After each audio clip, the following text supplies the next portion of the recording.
All right. Second question. And I know I'm going to get a little pushback on this because... You always get pushback. I'm going to take this from Aaron Magruder. And for those of you who don't know Aaron Magruder, he is the creator of the Boondocks, which I'm pretty sure most of our listeners have watched because it's a funny cartoon. And I agree with Aaron Magruder on this one statement. I hate BET. And I hate BET simply because I feel like the programming is not positive enough for us or for people, however you want to classify or whatever. Now, at first, BET, you turn to it, you had to turn the volume up. Oh, thank you. You had to turn the volume up on your TV in order to hear it because for whatever reason the signal wasn't strong enough putting out the same amount that any other station was doing. So that kind of annoyed me. They fixed that. Then they created stupid programming. They still haven't fixed that. They're still working on that. And then on a personal note, I'm sorry ladies out there, you can be mad or whatever. I personally liked Uncut. Uncut by far was one of the greatest shows out there simply because you could be up at 3 o'clock in the morning, can't get any sleep, and you could either see something very provocative or something so stupid that it was worth watching and you could just laugh at it. I could make a video with my two cohorts right here and it would show up on Uncut. You know why? Because Uncut played anything. They got a new president. Somebody took over. First thing they did was get rid of Uncut. Now, I would like to say that I would like to bring Uncut back, and we need to start a petition for that. But my question out to the gentleman today: how can BET become relevant to us today? Well, I think BET got away from what was originally their target by having a channel called Black Entertainment Television that started in Washington, D.C. in 1980 when we were youth, when it had shows like Teen Summit and Ed Gordon and Tavis Smiley and things of that sort. BET was not only relevant, but BET was also a channel that we can look to and see people that look like us doing positive things. I remember and Uncut. Don't forget that. Right. Well, I'm speaking just solely of the channel and Uncut too. I remember when I was a youth, I was in college, and I took a college trip to BET, and we met the entertainment at the time since 1993, Donnie Simpson and people like him. And I remember thinking, this is great, man. I really enjoyed meeting them. I really enjoyed being on set. I really enjoyed seeing how they produce certain things. And I agree, somewhere along the lines, they got lost, and everything became booty shaking music. But I think BET got caught up with how society changed at the time, because not only did BET change, but the music was changing. And I think BET got caught up with the money chase, the paper chase.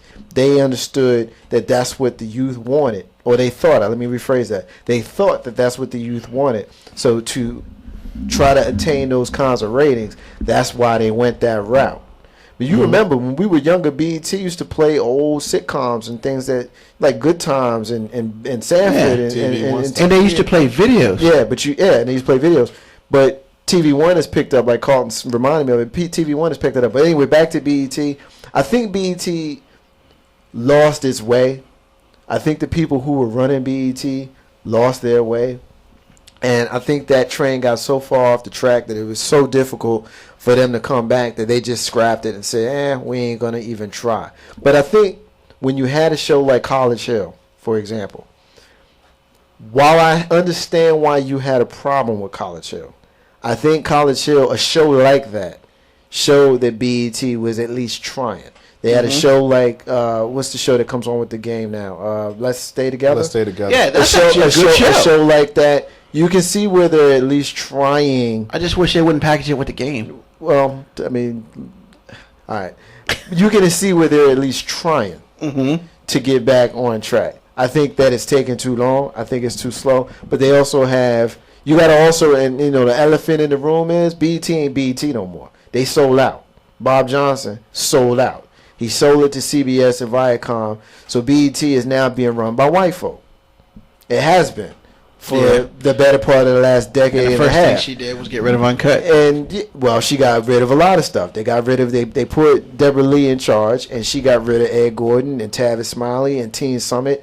You know, I'm not going to sit here and say that was a plan, but look at what the facts are. You had a TV station that placated to the empowerment and the education of the youth, that was run for us by us, and right around the time they sold out to a conglomerate, they at that time changed their programming to placate to the masses. And we know, you turn on the radio, they dumbing you down with nonsense and BS music. And BET got caught up in that. And all those radio stations and all the MTVs and BETs and all that kind of stuff, they ain't ran for us by us. They ran for people who benefit off us being dumbed down, off us not being so smart, off us looking into the mirror and not seeing intelligence, of us looking into the mirror and not seeing kings and queens. They want to see us with that pants sagging and nonsense. Yes. BET got caught up in that. Yes. And BET is still being owned by that conglomerate. So part of me understands, because it wasn't something that, just happened. It was planned. You show a person, like, if you control the media, you control the mind. Yep. So that gives you all you need to know about BET. Josie and the Pussycats. Watch it. Not real sure how that has anything to do with it. Well, the reason why I say that is if you watch the movie, it explains everything you just said, because basically the movie is talking about how advertising and stuff has taken over the world. Even though it's a horrible movie, the message is still there. Continue, Cole. Continue, Banks. Wow. Okay. Well, one of the things I miss from BET are the college football games. That was one way of showing or highlighting the HBCUs in that level. You got, for one, free publicity for the school. Two, you got to see a good halftime show. Well, nothing's free, but but still, it's publicity for the schools. It's one of those things that HBCUs could use. We don't have a mainstream market or a mainstream television show or a big contract where we can see games from the CIAA, from the MEAC, from the SWAC, from the SIAC.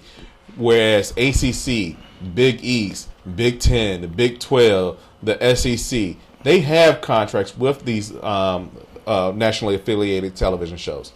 So BET should be able to pick up on something. Yeah, we'll get a TV show, a game every now and then, but it's on ESPNU.